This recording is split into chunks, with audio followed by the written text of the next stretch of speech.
I've always believed there are places in this world where time folds on itself, where reality gets tired of being normal for a while. The town where I grew up was one of those places. Small, forgotten by God and cell phone signals, surrounded by forests so thick they swallowed the light by 5 in the afternoon. But the strangest thing of all was that, unlike any rural place you'd expect, you never heard crows. Not one. Ever. When I was a kid, I asked why. My grandmother looked at me over the rim of her teacup and said, "Crows know more than we do. They don't dare stay anymore." I thought it was nonsense. Until many years later, when I came back, my mother had died. A heart attack in her sleep in that old cabin by the woods. I had already moved to the city, and I came back only to handle the paperwork and sell the place. A quick visit. 2 days, tops.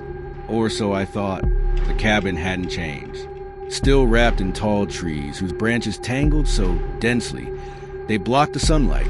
Inside, everything was covered in a fine layer of dust, like no one had breathed there in weeks. But what disturbed me most was the absolute silence. No birds, no wind, not even bugs. That night, I tried to sleep. The mattress creaked like it was protesting my presence, and memories of childhood whispered through the walls. At 1:37 a.m., I heard what I thought was the first natural sound in hours. A dull thud, like a thump. Heavy, dry. It came from the roof.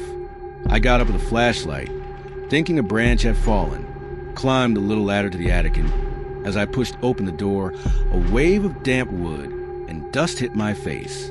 I swept the flashlight across the room, and there it was, a crow, dead. There was no way it had flown in. The windows were sealed. No holes. The body was fresh. No decay, no blood. Just lying there like it had appeared out of nowhere. I picked it up with a rag and left it outside, next to the old tree. I went back to bed, uneasy. At 3:12 a.m., another thump. I went back up, hand shaking. Another crow. Identical. I didn't sleep that night. The next day passed without incident. I thought about leaving early, but something kept me there, a mix of fear and the need to understand. I dug through my mother's old journals. In one of them, a sentence was underlined several times. When the crows come back, it's already too late. The third night was worse. The first thud came at 12:03, the second at 1:44. The third wasn't a thud. It was a call inside the house. I stepped out of my room and saw it standing in the hallway, alive, still, watching me with those bottomless, black eyes. When I blinked, it was gone. I didn't sleep at all that night. Morning came, and there were dozens of crows. On the tree, on the roof, on the fence. Silent, still, watching me. I could feel their stare burning the back of my neck whenever I turned away. I called an old friend from town, Marcos. He thought I was losing it, but he came anyway. When he arrived, there wasn't a single crow in sight. He looked at me with pity. "You've been alone too long, brother," he said. "You're hearing things." He offered to drive me back to town that night. I agreed. Before leaving, I went up to the attic one last time to grab a box of photos. When I opened the door, there weren't 1 or 2 crows. There were 14, and they were all looking at me. Not dead, not alive, frozen, like someone had just dropped them there in that exact instant.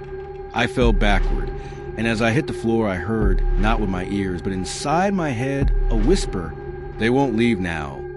I ran, left the house open, left the box, everything. I went with Marcos without looking back. Now I live far away, very far, but sometimes at 3:12 a.m., I wake up. No reason, just awake. And sometimes, just sometimes in the dead silence of my apartment, I swear I hear a crow cawing.